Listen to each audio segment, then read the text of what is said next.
Assalamualaikum warahmatullahi wabarakatuh. Mitra Opop, sekarang saya berada di Pondok Pesantren Baitu An-Nur, tepatnya di Kampung Sereh, Kecamatan Sukaresmi, dan produknya luar biasa. Wow, padu. Aneka padut di sini diproduksi oleh para santri dan juga alumni pondok pesantren, masyarakat sekitar pondok pesantren. Jadi sebenarnya ketika teman-teman menemukan beberapa produk badut, itu bisa jadi asalnya dari sini, karena sejak tahun 1980 pondok pesantren ini sudah memproduksi aneka badut yang didistribusikan hampir ke seluruh pelosok Indonesia, dan di tahun 2020 ini mereka tergabung di program One Pesantren One Product Jawa Barat. Kita saksikan apa saja yang ada di proses pembuatan padut, terutama bagi kalian para paduders. Ini dia proses pembuatan padut, rekan-rekan paduders. Diawali dari motong helanya, Bah. Nah, ya sarang Abah Abah Idan. Oh, udah. Apa udah? Nah, RT. Pak RT nuju ngabalokan. Nah, hampir semua proses di sini dilakukan secara manual. Ini proses ngabalokan hanya menggunakan bedog balok. Istilahnya adalah bedog balok. Terus kemudian setelah dibalokan, proses selanjutnya adalah proses ngaraut. Nah, ini proses ngaraut. Mana yang sedang ngaraut?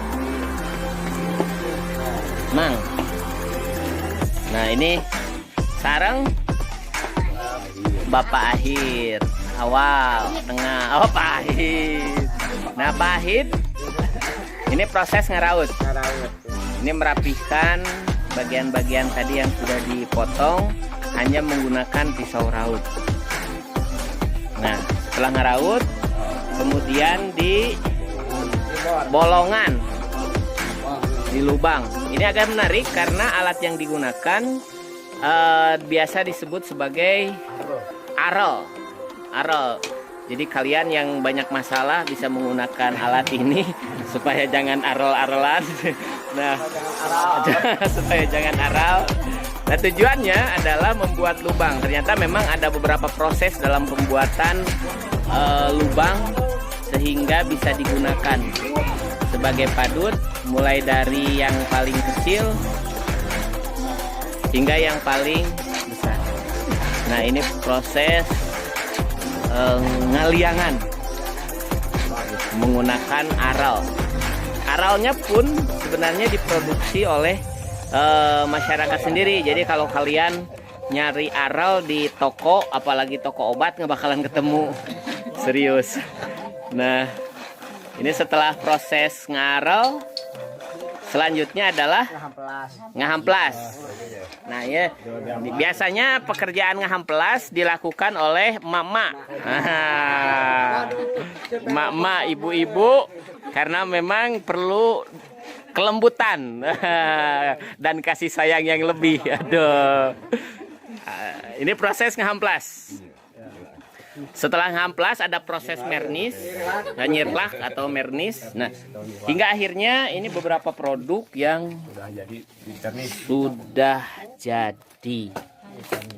Nah, ini ada padut segede gaban. Saya tidak tahu bagaimana cara makainya, apalagi ini. Dan ini serius. Ini bolong, bisa ditiup. Kalau ditiup itu keluar udara, jadi benar-benar bisa digunakan. Ada yang mau pakai? Nah, dan ini pun segede gini. Saya bingung. Ini padut atau paranti panenggel?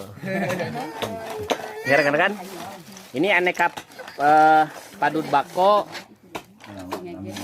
Oke, yang katanya banyak sudah tersebar hampir di beberapa daerah, dan mereka pun, nah ini khas diukir. Proses ukirannya pun semuanya dilakukan secara manual. Oke. Nah, di depan saya sekarang ada Kang Dudum. Nah, beliau insya Allah yang nanti akan menjadi manajer di Pondok Pesantren An-Nur dalam rangka pengelolaan potensi pondok pesantren dan masyarakat yang ada di sekitar pondok pesantren. Oke. Terima kasih.